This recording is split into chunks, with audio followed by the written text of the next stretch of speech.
Welcome to another episode of Marketing School. I'm Eric Su. And I'm Neil Patel. And today we're going to give you 7 growth hacks that will help you drive more sales. So growth hack number 1, full contact. So the reason I'm saying full contact right now is those of you that are watching on YouTube, I'm just showing my phone. But what happens is when you go to a conference or you do any kind of networking event or whatever, people still like to hand out cards. I hate cards. So what I do is I scan all the information using full contact. Full contact will transcribe it. Okay, that's nothing new. But what I like about full contact is what happens is once I scan a card and I tag it, I can use Zapier to tie it in with a certain tag. So if I say it's like qualified for the agency, it will automatically create a deal in my CRM. So I don't need to do all the data entry. That way I can actually follow up with the people. And the other thing I like about full contact is there's a little Gmail and there's like other email plugins.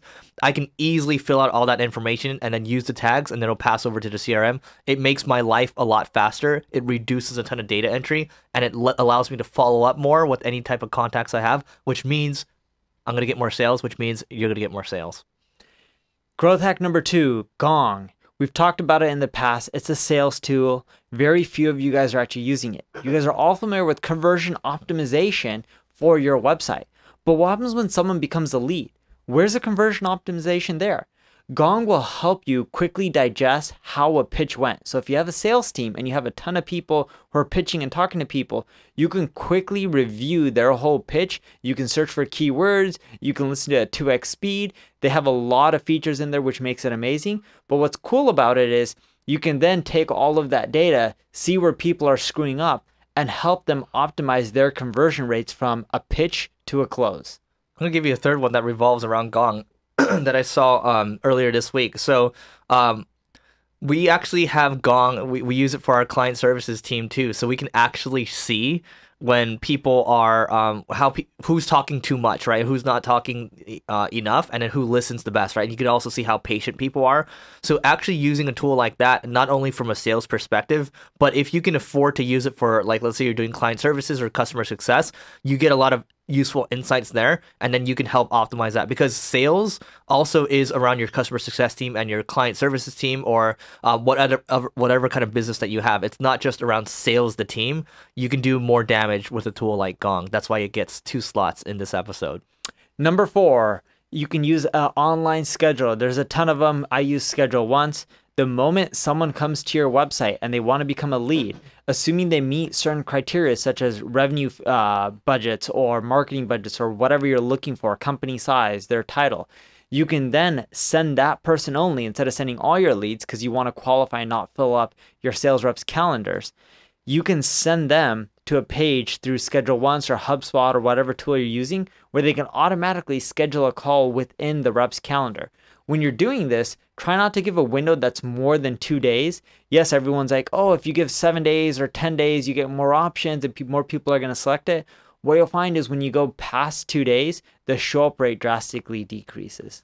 Number 5, reducing friction. So even though Neil and I have talked in the past about using a tool like EverWebinar or driving people to webinars, in some cases, we have ran tests where instead of driving them to an EverWebinar, what will happen is we'll drive them to just opt in for an email, give their email address, and then it'll drive them to a page that has a video on it, and they can just watch it right there. What happened recently is we started doing this, and our ads, the cost per acquisition for like a webinar lead was like $11 or $12, which is pretty high, and it dropped all the way to $4, just like that, right? And it's going to continue to get better just because that campaign just started. Yeah, and the next tactic that I have for you is integrating with Twilio. So whether you're using Gong, whether you're using Schedule Once, HubSpot, whatever it may be, in most cases, if you're trying to improve your sales, you're going to have people picking up the phone. With Twilio, what I do is anytime my reps have calls, you're never going to have 100% of the potential leads or customers or just anyone show up. So by integrating with Twilio, what we do is we'll send text reminders 15 minutes before the scheduled call, a day before, an hour before. We do it a few times.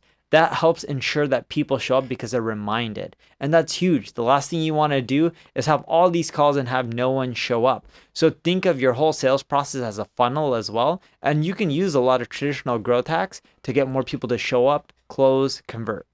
Number 7, last but not least, use Front. So what Front allows you to do, most people don't do this, is let's say you have a lead come into your software business or your service business, and people fill out their numbers. Oftentimes it's a mobile number, right? And so what you can do is once you have those people opt in, you can actually use Front. Your reps can use Front. Front is an email collaboration tool, but it's much more than that. You can integrate your chat services in there, and then there's also a bunch of integration tools. But you integrate Front with Twilio, and what happens is your reps or whoever is managing customer service, you can actually text them directly using Front, and people that opt in for like your email list, if you require their phone number, you can actually text those people too, and it can actually become a real conversation, and then that way you can actually, even within Front, you can share that conversation with other people, you can converse about those conversations, and it allows you to build much more goodwill with your audience or people that are trying to buy from you. So that was number 7, right? Yeah, that was number 7. That was number 7. So that is it for today. But before you go, please rate, review, subscribe to this podcast. Go to marketingschool.io/stats to check out our journey on the journey to get to 1 million downloads a month. We're at about 800,000 right now. We need your help, honestly, to get our growth rate higher. Then we're going to throw an event in downtown LA. It's going to be recorded. There's going to be food. We're going to get to meet you. It's going to be great. And yeah, once we get there, check out the stats there, rate, review, subscribe, and we will see you tomorrow.